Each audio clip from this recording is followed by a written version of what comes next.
오늘 묵상할 말씀은 예레미야 2장 29절에서 37절 말씀으로 심판의 이유에 대해서 보겠습니다. 먼저 돌아가지 않겠다고 대항하는 이스라엘에 대해서 봅니다. 너희가 나에게 대항하면 어찌 됨이냐? 너희가 다 내게 잘못하였느니라. 여호와의 말씀이니라. 내가 너희 자녀들을 때린 것이 무익함은 그들이 징계를 받아들이지 아니함이라. 너희 칼이 사나운 사자같이 너희 선지자들을 삼켰느니라. 너희 이 세대여 여호와의 말을 들어보라. 내가 이스라엘에게 광야가 되었었느냐? 캄캄한 땅이 되었었느냐? 무슨 이유로 내 백성이 말하기를 우리는 노였으니 다시 주께로 가지 아니하겠다 하느냐? 이스라엘 백성은 자신들이 하나님을 배반하고 우상을 섬긴 것이 죄악임을 깨닫고 회개하는 대신에 오히려 하나님의 거룩한 분노가 정당하지 않다고 여기며 하나님께 대항합니다. 자신들의 죄에 대하여는 깨닫고자 하는 마음이 없고 도리어 하나님께 언명하며 불평하며 자신들은 이제 자유하다는 것입니다. 다시는 하나님 앞에 돌아갈 필요가 없다는 것이에요. 이와 같은 일은 믿는 우리들에게도 종종 일어납니다. 자신의 죄를 깨닫고 회개하는 마음을 먼저 생각하기보다 하나님의 사랑의 매라고 해도 인정하고 받아들이고 싶지 않습니다.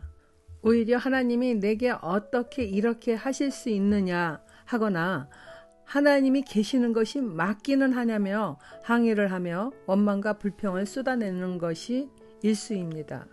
하나님은 당신의 자녀들이 죄에 대하여 깨달음을 얻고 그 길에서 돌아서라고 징계하셨지만 그것이 헛수고였다고 말씀하십니다.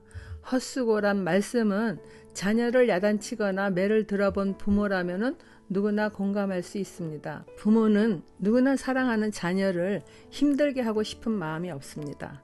하나님도 당신의 백성을 때릴 때 그 마음이 어느 부모보다도 더 아프고 힘든 것입니다.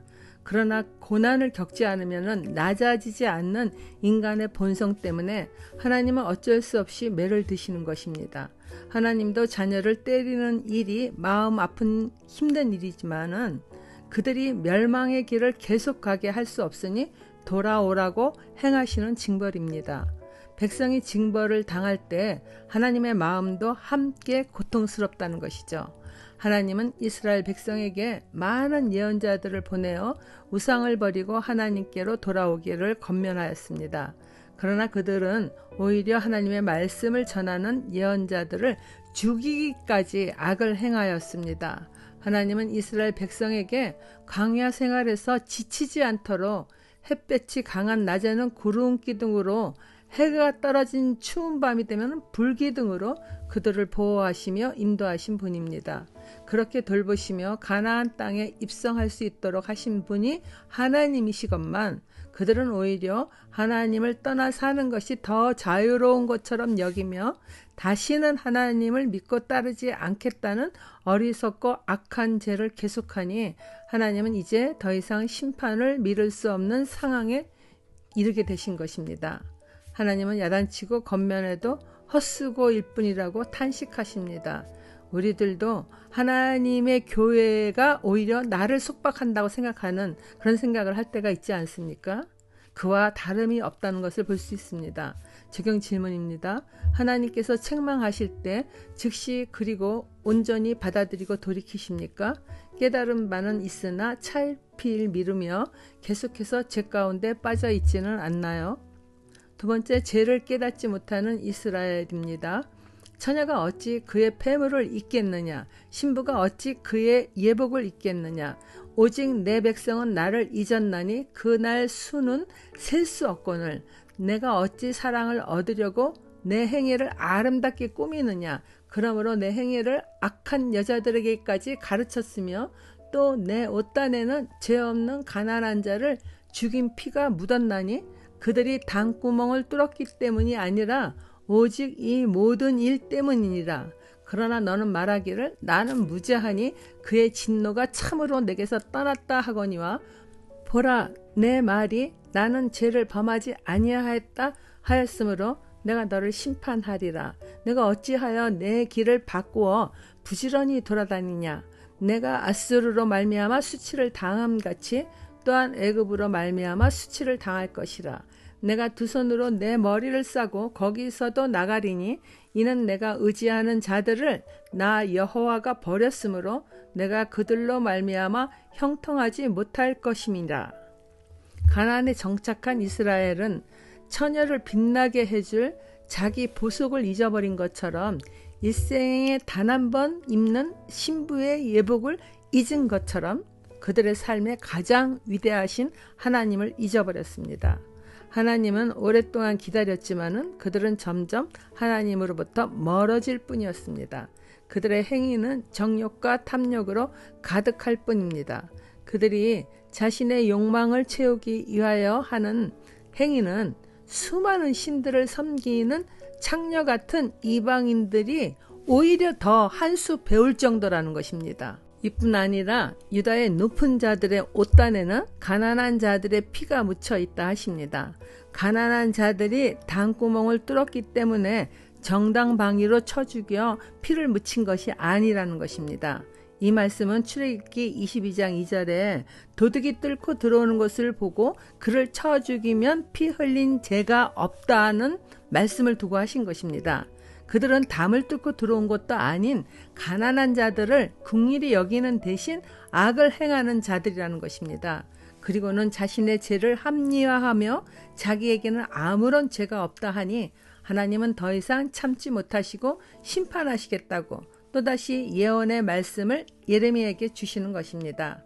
한마디로 심판의 날을 열로 잡았다면은 10가지 다 세시고도 심판을 내리고 싶지 않으시니까 열의 열, 열의 아홉, 열의 여덟, 열의 일곱 이렇게 마냥 회개할 시간을 늘려주시는 것입니다.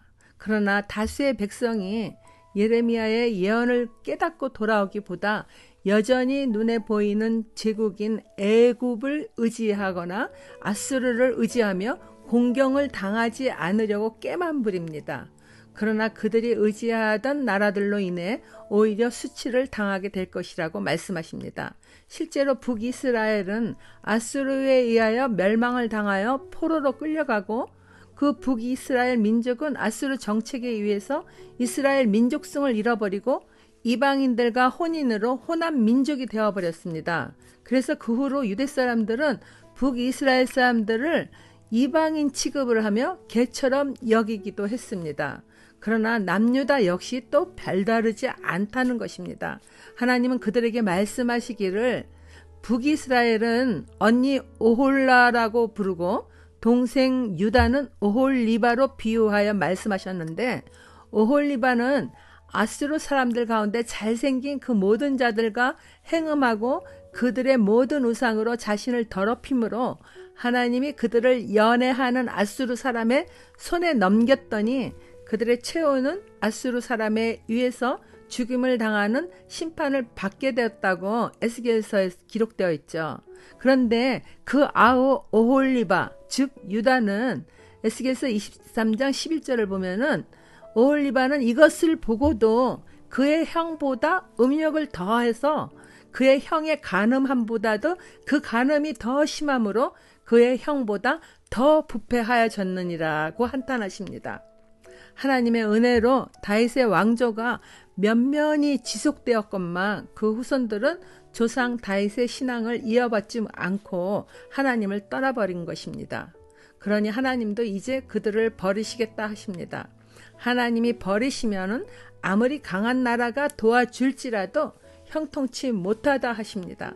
하나님께서 정하신 마지막 시간이 오기 전에 우리 역시 하나님 외에 도울 자가 이 땅에 없음을 알고 날마다 스스로 하나님의 말씀으로 경책하는 삶을 살아야 할 것입니다.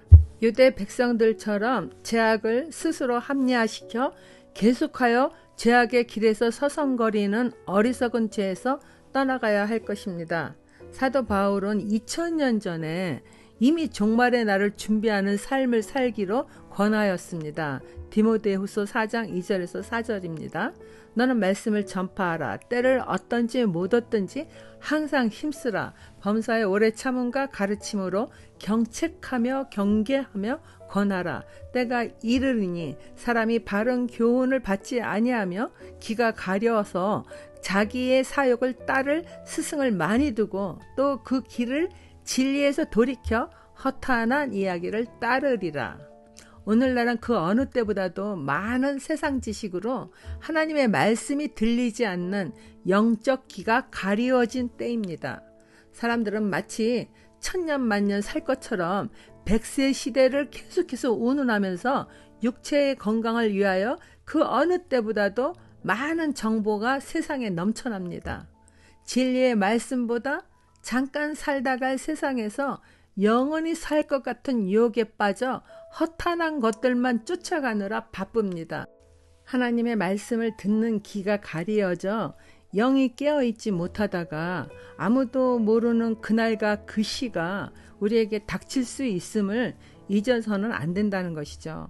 유다 백성이 심판을 받는 이유가 분명한데도 깨닫지 못하고 자신들이 번제와 제물을 하나님께 드렸다고, 심판이 부당하다고 하나님을 대항하듯이 마지막 날에 제가 교회를 출석했습니다. 주여 헌금도 하고 봉사도 했습니다 하여도 그것으로는 구원의 조건이 되지 않는 걸 우리가 너무나도 잘 알지 않습니까?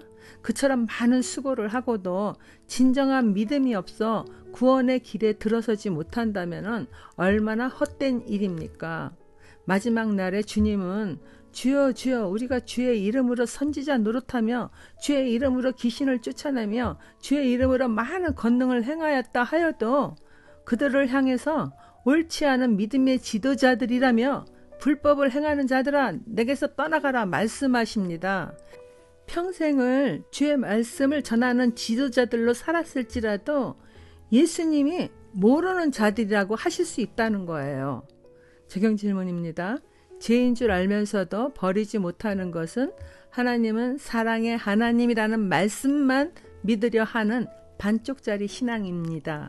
죄는 날마다 짓는 것이기에 날마다 회개가 필요합니다. 예수님이 다 짊어지고 가셨다고 아니란 생각으로 회개할 줄 모르는 죄는 무엇입니까? 기도하겠습니다. 하나님 아버지, 유다 백성이 결혼할 처녀가 절대 잊어버릴 수 없는 패물과 예복을 잊어버리는 것처럼 신랑 되신 하나님을 잊어버린 어리석음이 심판의 이유라 하셨습니다. 그들과 별다름 없이 일상의 삶에서 하나님의 말씀에 순종하기보다 내 생각이나 세속에 난무하는 세계관을 따라 살았던 어리석은 죄를 용서하여 주시길 기도합니다.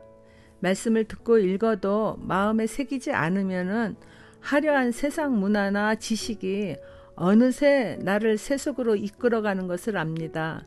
늘 깨어서 주의 말씀을 묵상하고 삶에 힘써 적용하는 순종의 사람이 될 수 있게 인도하여 주세요. 예수님 이름으로 기도드립니다. 아멘.